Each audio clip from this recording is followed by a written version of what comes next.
ఆలోచనతో సోషల్ మీడియాలో తనకంటూ ప్రత్యేకమైన స్థానం సంపాదించుకున్న సైరా మీడియా ప్రేక్షకులకు మొదటి వార్షికోత్సవ మరియు వసంత పంచమి శుభాకాంక్షలు. ఇట్లు బీజేపీ సంగారెడ్డి జిల్లా ఉపాధ్యక్షులు పులిమామిడి రాజు.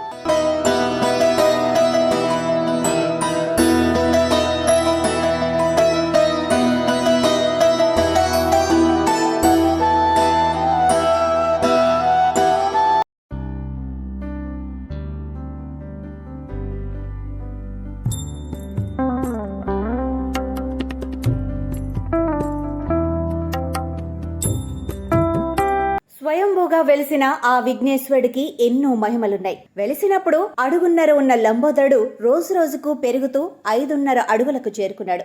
కోరుకున్న కోరికలు తీరుస్తాడని భక్తుల విశ్వాసం.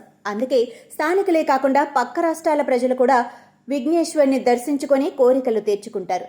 ఎన్నో మహిమలున్న రేజింతల్ వినాయకుడిపై ప్రత్యేక కథనం.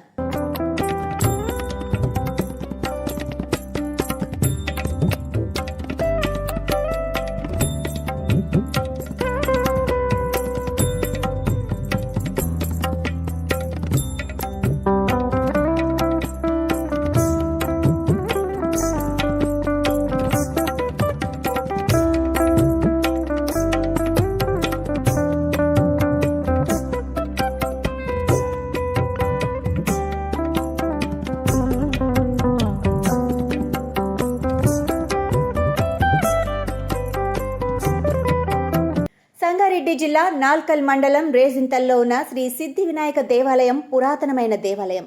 ఈ ఆలయానికి తెలంగాణ నలుమూల నుంచే కాకుండా కర్ణాటక, మహారాష్ట్ర నుండి నిత్యం భక్తులు తరలి వస్తూ ఉంటారు. 222 సంవత్సరాలకు క్రితం ఇక్కడ లంబోదరుడు స్వయంభూగా వెలిశాడని స్థల పురాణం చెబుతోంది. అడుగున్నర ఎత్తులో ఉన్న విఘ్నేశ్వరుడు స్వయంభూగా వెలిసి రోజు రోజుకు పెరుగుతూ ఇప్పుడు 5.5 అడుగుల ఎత్తుకు చేరుకున్నాడు. ప్రతి మంగళవారం ఇక్కడ గణేశుడికి ప్రత్యేక పూజలు చేస్తారు. ఈ పూజలో పాల్గొనేందుకు ప్రజలు ఆంధ్ర, తెలంగాణ, కర్ణాటక, మహారాష్ట్ర నుంచి వస్తూ ఉంటారు. చుట్టుపక్కల ప్రాంతాల వారు కాలినడకన వచ్చి మొక్కులు చెల్లించుకుంటారు. ఇక్కడి వినాయకుడి మహిమల గురించి ప్రజలు కథలుగా చెప్పుకుంటారు. ప్రతి సంవత్సరం గణేశుడి ఎత్తు పెరుగుతూ అందరినీ ఆశ్చర్యపరుస్తున్నారని ప్రజలు చెబుతున్నారు. ఇక వినాయక చవితి ఉత్సవాలకు ఆలయాన్ని అత్యంత సుందరంగా ముస్తాబు చేస్తారు. లంబోదరుని దర్శించుకునేందుకు సంకట చవితి రోజున పాదయాత్రగా చాలా మంది భక్తులు కర్ణాటక, మహారాష్ట్ర నుండి కూడా వచ్చి దర్శించుకుంటారు. తెలంగాణ నుండి కర్ణాటక, బీదర్ వైపు వెళ్లేవారు ఖచ్చితంగా ఈ ఆలయానికి వచ్చి పూజించుకునే వెళ్తారు.